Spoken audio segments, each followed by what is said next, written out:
ښه نو تا اخري په 10,000 درکوم. اکا دا اخري په 10,000 روپۍ دي ډېر ښه موبایل دی. دا 10,000 روپۍ واخله. څه شي؟ صحیح مخته دې شه. زرداده زویه ته دلته ولاړې ما ګرده کور په تا پسې وکتل. خیر و بابا. تا ول موبایل راله واخېده. موبایل دې ډېر شوق کوي ارمان دې درلودی. واو دا دې زویه پلار موبایل درله واخیست. موبایل واخیستل؟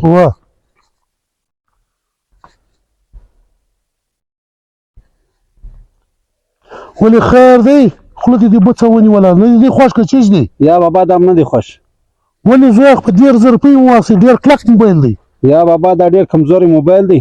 زما له ګور د انډوالانو سره غټ موبایلونه سره دی، آیفون ورسره دی. دا نو بیخي ډېر کمزوری دی بابا. دا څنګه د هغو تر مخ رایستی نه شم. زه په شرمېږم په دا موبایل باندې.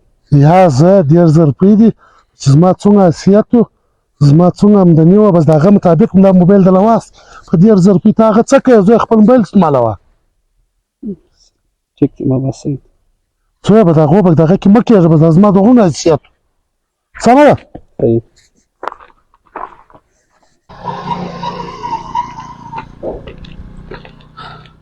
زرداده زویه ها بابا.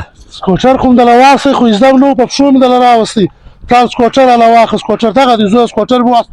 چې وګوره ته ودرېږه زه وګورم بابا.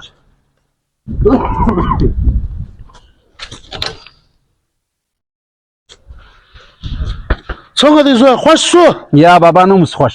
ولې زویه په 80,000 روپۍ واخیستې؟ څنګه دی اوس خوښ؟ یا بابا دا زړه سیمنټي ماله راډې کړې ده. زما د ګور د انډوالانو سره ښې غټې ټربوی ورسره دي 2023. تا ماله خوا سیمنټي راډې کړې ده، ته دا موټرسایکل ته بوځه. په دې باندې زه کښېنم، زه د انډوالانو تر مخ بیا یم، ځکه چې په شرمېږم په دې باندې. څه وایې زویه؟ بس ما د هغومره حیثیت ولو. یا بابا په خدای زه دغه تر کور نه شم ایسته، په دې ځکه شرمېږم. زه دا نه شم بیا وایي د انډوالانو تر مخ. بس زویه زما د هغومره حیثیت و، بس دغه مې درله واخیست. ته ګزاره وکړه. څه شولې؟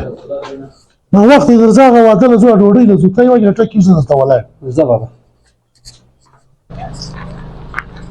ستا د خالي ده؟ ځه. بابا په رخشا کې ځو؟ ونه په چیش کې ځې؟ ستا دماغ کار کوي، ته له ورنه سوی یې. هغه ګرده په غټ موټرانې کړه روان، ما ته په دې رخشا کې ورځو. زویه زما او ستا د هغه حیثیت دی، درځه په دغه رخشا کې ځو. په چیش کې ځې؟ درځه ناوخته ډوډۍ له ځو. یا زه نه درسره ځم، والله که درسره لاړم بابا په دا رخشا کې. هی درځه زویه، نخرې مه کوه، درځه. یا زه نه ځم، ته ولاړ شه. اوس دا ډوډۍ ته وخورې، زه نه خورم دا ډوډۍ.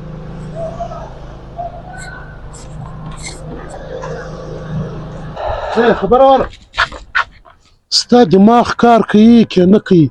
تا د ځانه لیونی جوړ کړی دی که په کسته که ستا روزانه فرمایشونه دي، د روزانه د پالتو خبرې دي. زه دا موبایل نه غواړم، زه دا سکوټر نه غواړم. د پلاني زوی په غټ موټرانو کې ګرځي، د پلاني زوی سره یو 125 ورسره ده. زما دا موبایل نه دی پکار. ته کوم حیثیت لرې؟ ته د خپل حیثیت ته لږ ګور. ته که څه کوې چې ته په کومه دنده پسې یې؟ دا سوچ څه دی؟ دا سوچ دا د دماغه وباسه چې د پلاني زوی سرمایداره دی، د پلاني زوی سره غټ موبایل ورسره دی، د ما سره نشته. که دې دا سوچ په دماغ کې و، ګرده مر به پاته یې. ته نن کوم حیثیت لرې؟ د خپل حیثیت ته ګوره، د خپل حیثیت مطابق چلېږه. غټ سرمایداره خلک شته، ته به هغه سوچ وې. دا سوچ څه دی؟ دا سوچ دا د دماغه وباسه، دا به ګرده مر به پاته یې. که تا د بله دنیا ته سوچونه ول چې پلاني ته خدای دنیا ورکړې ده، زه ولې پاته یم؟ که دې دا سوچونه ول یا دا فکرونه ول، ته تاسو به ګرد دندې پاتې، تاسو به ګرد کارونه پاتې، تا به خالي په هغه کې سوچ بندي. دا خو الله ورکوي. څوک یې سرمایداره پیدا کړي، څوک یې غریب پیدا کړي، څوک یې درمیانه پیدا کړي. زه دا سکوټر نه غواړم، زه دا موبایل نه غواړم. د پلاني د زوی سره دومره غټ موبایل دی، تا به دې به ګرده بله په دا سوچو کې تېره شي.